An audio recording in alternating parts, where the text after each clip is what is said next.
सुप्रभात मंडळी. आपण वाचत आहोत श्री विनायक दामोदर सावरकर यांची माझी जन्मठेप हे आत्मचरित्र आणि त्यातलं उत्तरार्धातलं प्रकरण 4 वाचत आहोत. कालच्या पुढे सुरू करते.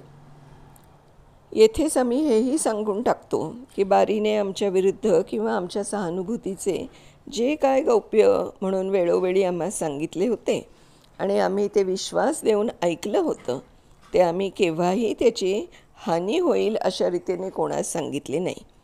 दिलेला विश्वास आणि वचन आम्ही राष्ट्रीय हितास विरुद्ध नसेल तेथे तेथे शेवटपर्यंत पाळावे. आता बारीसाहेब दिवंगत होऊन अनेक वर्ष लोटली असल्याने त्या अनेक संवादांपैकी राष्ट्रीय हितार्थ या कारावास कथेत सांगणं जितकं आवश्य आहे तितकेच सांगत आहोत. या अंदमानाच्या वृत्तांतात बारीसाहेबांच्या स्वभावातील कठोरपणाचेच उल्लेख आम्हास इतका वेळ वारंवार करावे लागले. परंतु बारीसाहेबांच्या स्वभावाची दुसरीही एक बाजू होती. तिचा उल्लेख कुठेतरी करणं हे आमचं कर्तव्य आहे. कोणाही मनुष्यास प्रमाणाबाहेर दोष देणं हा आम्ही अन्याय समजतो. बारी कठोर होता यात संशय नाही, परंतु बंदीपाल या नात्याने कठोरपणा धरणे हे त्यास बहुधा अवश्य झाले होते हेही ध्यानात ठेवले पाहिजे. हिंदुस्थानातील अत्यंत निर्दय, दुष्ट, पापी आणि एक पैशासाठी दुसऱ्याचा प्राण हसत हसत घेणाऱ्या अनेक अपराध्यांच्या भयंकर समुदायास शिस्तीत ठेवणं हे काम त्याचेवर बंदीपाल या नात्याने पडलं होतं. अशा उभा हिंदुस्थानातील दांडग्यातील दांडग्या आणि उलट्या काळजांच्या दंडित अपराध्यातील निर्ढावलेल्या बदमाशास शिस्तीत ठेवण्यास जनहितार्थच कोणासही कठोरपणा स्वीकारावा लागेल.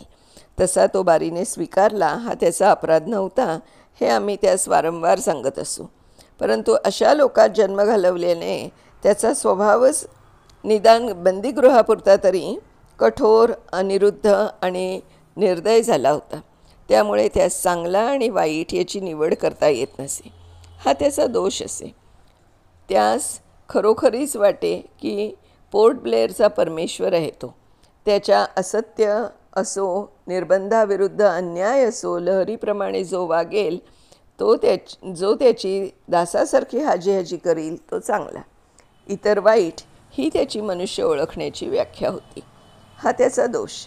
निर्दयपणा ही त्याची एक कर्मणूकच झाली होती. तो अशिक्षित असल्याने बुद्धीच्या विकासामुळे ज्ञान, विज्ञान, कला इत्यादी शक्तींचा आणि रुचींचा त्याच्यात फारच थोडा विकास झाला होता. म्हणून त्या कर्मणुकीस त्यास पारख्या झाल्या होत्या. त्यामुळेच बंदीगृहातील उठाठेवी हेच त्याचं त्या एकांत वसाहतीतील सारं जीवन आणि सारी कर्मणूक झाली होती. तरी देखील तो बंदीगृहाबाहेर त्याच्या कुटुंब, इष्टमित्र इत्यादिकांच्या मंडलात इतका निर्दय नसे. इतकंच नव्हे तर कोणी चढवलं म्हणजे चढविलंही असं जात नसे. विद्वत्ता नाही ही जाणीव त्यास असल्याने त्यास विद्वान म्हणावे म्हणून तो त्यास पाठ असलेल्या 5-6 इंग्लिश कविता थोडेसे चुचकारून घेतले की अगदी ऐटीत एखाद्या नटासारखा म्हणून दाखवी. आपल्या विद्वत्तेचा आमच्यावर पगडा पाडावा अशीही त्यास केव्हा लहर येई तेव्हा एका दमात सर्व म्हणून टाके. आमच्याविषयी कारावासातील विरोध सोडला तर तो मनातल्या मनात खरोखर फार आदर बाळगी. त्या अंदमानास कारण परत्वे जे व्यापारी, संपादक किंवा सैनिक वर्गातील युरोपियन येत ते आम्हास पाहण्यास अवश्य येत. युद्धाचे दिवसात रणतरीवरून येणारे युरोपियन नौकाध्यक्षाधिक अधिकारीही आमची वास्तपुस्त करून भेटून आम्हाशी बरोबरीने संवाद करून जात हे तो पाही. तेव्हा त्याच्या मनात आदर उत्पन्न होई. हेही साहजिकच होते. त्याच्या कुटुंबातील मंडळीत त्याची पत्नी फार देवलसी होती आणि त्याची एकुलती एक 17-18 वर्षांची मुलगी रंगूनला मॅट्रिकपर्यंत शिकून शिक्षक होत आली होती. बारीचा निर्दयपणा वारंवार मर्यादित करण्यास ह्या दोन्ही महिलांचा बराच उपयोग होई. बंदिवान म्हणत, ज्यास फार कठोरपणा करताना पाहून त्याची देवलसी पत्नी वारंवार रोधित असे. त्या दोघीसही आमच्याविषयी व्यक्तिविषयक सहानुभूती वाटे. कुमारी बारी लहानपणापासून बारी मरण पावेतो जेव्हा जेव्हा रंगूनहून सुट्टीसाठी अंदमानात येई तेव्हा तेव्हा आमच्या भेटीस कारागृहातही येई आणि सहानुभूतीपूर्वक अर्धा अर्धा तास निरनिराळ्या विषयांवर संवाद करी. वैयक्तिक संबंधाने बारीच्या कुटुंबाशी आणि त्या त्यावेळी बारीशीही आम्ही तितक्याच घरोब्याने आणि लोभाने वागू. केव्हा केव्हा बारी बंगल्यावरून काही ना काहीतरी फळफळावळही धामास धाडी, परंतु त्याचा एक गर्भित हेतू असे की त्यामुळे तरी आम्ही सहजच सौजन्य म्हणून त्यास कृतज्ञ राहू. आम्ही सौजन्य म्हणून त्यांचा स्वीकारही अगदीच आग्रह होई म्हणून करू आणि कृतज्ञतेने त्यांचा येथे हा सार्वजनिक उल्लेखही करीत आहोत. परंतु त्यामुळे राजबंदीवानांचा पक्ष सोडून देऊन किंवा वसाहतीतील हजारो स्वदेशबंधूंच्या दुःखमोचनार्थ आणि उन्नत्यर्थ आम्ही चालविलेल्या शुद्धी, ज्ञानवितरण इत्यादी चळवळीतून अंग काढून घेऊन आपले तेवढे हिताहित पाहत स्वस्थ पडून राहू, ही जी बारीसाहेबांची एक आशा असे, ती जेव्हा विफल होई आणि त्यांच्या अन्याय्य वर्तनाचा आम्ही पुन्हा प्रथमप्रमाणे विरोध करू, तेव्हा मात्र त्या सौजन्याचा त्याला पश्चात्ताप झाल्यासारखा वाटे आणि काही दिवस तो अगदी निष्ठुरपणाने वागे. त्याच्या या वैयक्तिक सौजन्यास स्वीकारून त्याचे म्हणण्याप्रमाणे जे वागत आणि केवळ आपले दिवस कसे बऱ्या रीतीने निघतील याचीच चिंता व्हावयाची, हेच ज्यांनी आपलं धोरण निश्चित केलं होतं, अशा आमच्यातील एका दोघा राजबंदीवानास तो कार्यालयात केव्हा केव्हा बोलावी, त्याच वेळी आम्हाला पण बोलावी, परंतु जाणून बुजून त्याच खुर्ची देऊन काही लिहावयाचं काम देई आणि आम्हा साध्या बंदिवानाप्रमाणे तिरस्कार्य अंतरावर वॉर्डरचे पहाऱ्यात उभे करी. हेतू हा की त्यायोगे इतर सर्व बंदिवानात आमची अप्रतिष्ठा व्हावी आणि आम्हास बारीच्या सौजन्याचे वश होऊन सार्वजनिक काम आपण का सोडले नाही असा पश्चात्ताप व्हावा. परंतु बारीने आमची अप्रतिष्ठा केली तर बंदिवानात आमची प्रतिष्ठा उलट वाढत जाई हे तो विसरे. किंबहुना जेव्हा जेव्हा तो आमच्याविषयी त्याचे मनात वाटणारा आदर व्यक्त करण्यासाठी आम्हास काही भेट धाडी किंवा सौजन्य दाखवी, तेव्हाच आमच्या सहकाऱ्यांपैकी दुसऱ्या अतिरेकास जाण्याचा ज्यांचा स्वभाव होता त्यास आमच्याविषयी थोडेसे वावडे वाटे. आम्ही बारीची फळफळावळ का स्वीकारतो हा त्यांचा आक्षेप असे. आम्ही या दोन्ही शंकास त्याज्य समजून त्यांची समज पाडीत असू की आपले त्या व्यक्तीशी काय शत्रुत्व आहे. तो किंवा त्याची कुटुंबीय माणसे जेव्हा स्नेहाने आणि आदराने वागू इच्छितात तेव्हा तेव्हा आपण व्यक्तिविषयक सौजन्य दाखवणे आपले सभ्यपणाच्या दृष्टीने कर्तव्य आहे. या त्यांच्या वर्तनाचा आत जर विषारी हेतू असलाच तर ते विष आपण पचवीतच आहोत, तो हेतू आपण विफल करीतच आहोत. बारीस केव्हा आम्ही स्पष्टपणे सांगावे, आपल्या आग्रहाविषयी मी आभारी आहे, परंतु ज्या परिस्थितीत आपण आणि मी सापडलो आहोत त्या परिस्थितीत आपण सार्वजनिक कार्यात विरोध करणे हे मला प्राप्त आहे. तेव्हा ते स्वातंत्र्य राखून जर मला आपले आदरातिथ्य स्वीकारता येत असेल तरच आपण हा त्रास घ्यावा. इतके स्पष्ट सांगून देखील तो आणि त्याची मंडळी कधी अत्याग्रहाने मला बोलत आणि सन्मानित, तेव्हा व्यक्तिदृष्टीने मीही त्यांचा हेतू तेवढ्यापुरता ते व्यक्त करीत त्याप्रमाणे निरपेक्ष आदरच आहे असं गृहीत धरून त्यांच्याशी कृतज्ञपणे वागे आणि तो सन्मान स्वीकारी. खरी गोष्ट ही होती की बारीचा स्वभावच दुरंगी होता. त्यास आदर वाटे, दयाही त्याचे हृदयात अगदी नव्हतीच असं नसे, पण जन्म कठोर व्यवसायात आणि लुच्च्यांशी अंशतः अपरिहार्य लुच्चेपणाने वागण्यात गेल्याने त्याच्या त्या उदार भावनेतही अनुदार वृत्तींचा थोडासा बिंदू चुकून माकून पडल्या वाचून राहत नसे. त्याच्या कुटुंबातील आणि इष्टमित्रातील मंडळी आमच्या इंग्रजी कविता वाचित, आमचे पूर्वचरित्र उत्सुक्य आणि प्रशंसेने ऐकत आणि एकंदरीत आमच्याकडे आदराने पाहत.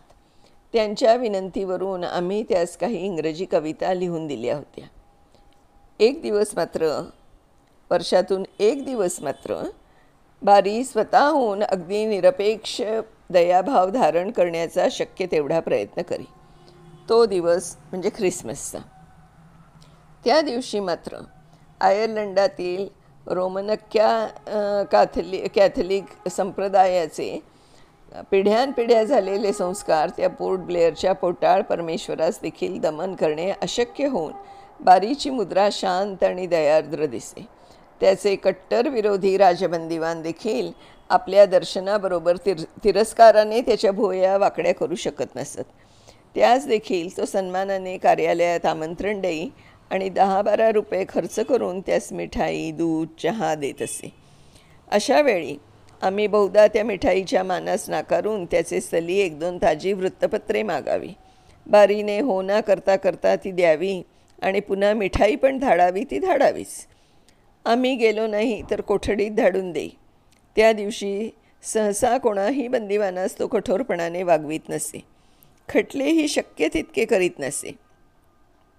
बारीसारख्या व्यावसायिक क्रूरतेने निर्ढावलेल्या मनुष्यासही एक दिवस तरी वर्षातून इतका सौम्य आणि सहृदय ज्या उपदेशाने आणि रूढीने केले त्या प्रेषित येसूचा उपदेश किंवा ती कॅथलिक रूढी अगदीच विफळ झाली असे म्हणता यावे असे नाही.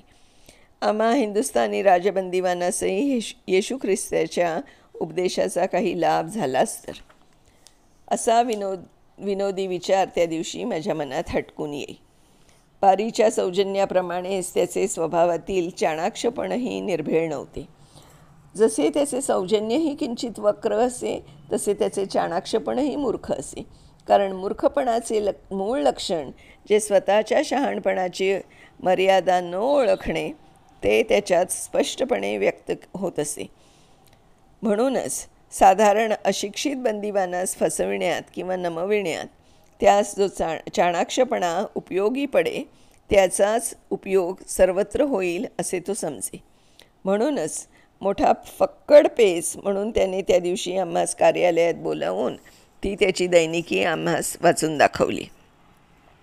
तिच्यामुळे आमच्या विरुद्ध खरोखरीच बारी काय लिहित आला आणि वरिष्ठांकडे प्रतिवृत्ते धाडीत आला ते आम्हास स्वतः वाचावयास मिळाले. त्यावेळीच जरी बारी ती पाने झाकीत गेला तरी त्याच्या राजबंदीतील हस्तकांविषयीही त्याने केलेले अनुकूल उल्लेख केवळ आम्हास भयंकर ठरवण्यापुरते का होईना पण त्यांच्या तोंडची विश्वसनीय म्हणून दिलेली वाक्य अंशतः पाहावयास सापडली. हे आमचे अनायासेच काम झाले. त्यास पाहिजे ते दाखवल्यावर बारी अगदी महत्त्वाच्या मुद्रेने म्हणाला, पाहिलंत ना ही माझी डायरी. आमच्या विरुद्ध लिहिलेल्या त्या लिखाणाचा तिरस्कारपूर्ण उपहास करीत आम्ही म्हणालो, हे ते काय विचारावे. मागे त्या रोमच्या सीझरने ठेवली होती ती दैनिकी आणि या गावंढळ सीझरची ही डायऱ्या दैनिक्या अशा जगात या दोन्ही पाहण्याचं भाग्य मला लाभलं बरं. जरा चिडून पण विनोदवारी नेत बारी म्हणाला, पण याचे तात्पर्य ध्यानात धराल तर तुमचे कल्याण आहे. तुमच्या विरुद्ध सरकारपाशी इतकी भयंकर प्रतिवृत्ते साचली आहेत.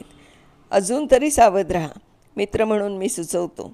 आणि आता या नव्या आलेल्या पंजाबी बंदिवानांच्या प्रकरणाशी तरी अगदी संबंध ठेवू नका. ते बहुतेक अशिक्षित, उनाड, भणंग आणि मोलकरी होते. आले झाले राजकारणाच्या वावटळीत पैशाच्या लोभाने. त्यांनी डाके मारले ते का तुम्ही त्यांच्याशी बोलणे देखील तुमच्या थोरवी शोभत नाही. मी शांतपणे पण निश्चयाने जे उत्तर दिले त्याचं तात्पर्य असं की तो खरा शिक्षित की जो लोकांच्या दुःखाने कळवळून त्यांचे सुखासाठी स्वतःच्या यातनास कप पदार्थ मानतो. हे पंजाबी, हे शीख इंग्रजी जाणीत नसतील पण इंग्रजी म्हणजे शिक्षण नव्हे. त्यांच्या राष्ट्रासाठी सुशिक्षितांच्या सहस्रात 10नीही केला नसेल असा स्वार्थत्याग आणि प्राणत्याग करणारे हे निर्भय आणि सरळ शेतकरी आणि मोलकरी लोक हे मला प्रतिष्ठेत कोणत्याही राजबंदीवानाहून त्या नात्याने कमी वाटत नाहीत. म्हणून मी संबंध ठेवणार. बारी कोणाची निंदा करू लागला म्हणजे तिचा निषेध करणे बारीस अगदी आवडत नसे. त्याचे तोंडापुरते तरी जरी या निंदेस कोणी होस हो मिळवून दिले तरी तो प्रसन्न होई. पण हे माहीत असूनही आम्हास त्या पंजाबी शूर आणि प्रामाणिक स्वबांधवांची निंदा ऐकणं केवळ पापास्पद वाटून आम्हास त्यांचं समर्थन केल्यावाचून राहावलोच नाही. त्यामुळे बारी चिडला. आम्हास तो फारच पाण्यात पाहू लागला. पण प्रत्यक्ष कोणाच्याही भयंकर खटल्यात धरण्यास त्याला आम्ही संधीच देत नसू म्हणून तो नुसती चडफड करीत बरेच दिवस राहिला. नंतर 2-4दा आमच्यावर अशा कोण्या खटात पकडण्यासाठी काही बदमाशास त्याने अगदी नेमून टाकले. आता याच्या पुढचा भाग आपण उद्या वाचणार आहोत मंडळी. तोपर्यंत बाय बाय.